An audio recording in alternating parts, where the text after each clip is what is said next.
ఖమ్మం జిల్లా వైరా నియోజకవర్గ కేంద్రంలో వికలాంగులకు వితంతువులకు పెన్షన్లు పెంచాలని ఎన్నికలలో కాంగ్రెస్ ప్రభుత్వం ఇచ్చిన వాగ్దానాలను నెరవేర్చాలని తహసీల్దార్ కార్యాలయం ముందు ఎంఆర్పీఎస్ ఆధ్వర్యంలో నిరసన కార్యక్రమం చేపట్టారు. ఈ సందర్భంగా ఎంఆర్పీఎస్ నాయకులు మాట్లాడుతూ కాంగ్రెస్ ప్రభుత్వం ఎన్నికల్లో ఇచ్చిన వాగ్దానాలను వెంటనే నెరవేర్చాలని, వికలాంగులకు వితంతువులకు పెన్షన్లు పెంచాలని డిమాండ్ చేశారు.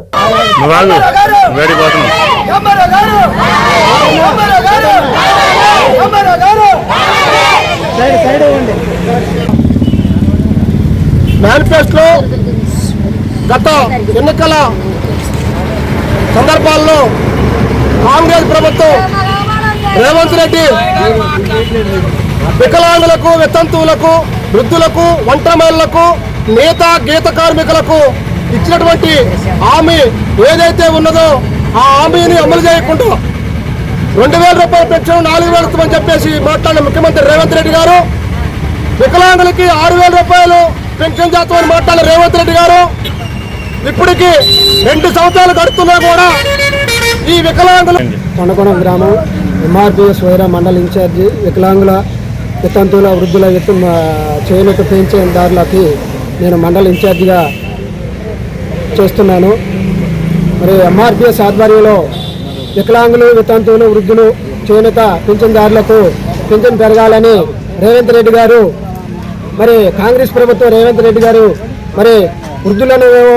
మీరు మా తండ్రులు మా తల్లులు అన్నాడు, మరి వితంతులు ఒంటరి మహిళలు నా చెల్లెలు అన్నారు, వికలాంగులు నా తోబుట్టువులు అన్నాడు. కనీసం 22 నెలలు అయినా కూడా ఈ రోజు వరకు కూడా పింఛన్ పెరగకపోవడం చాలా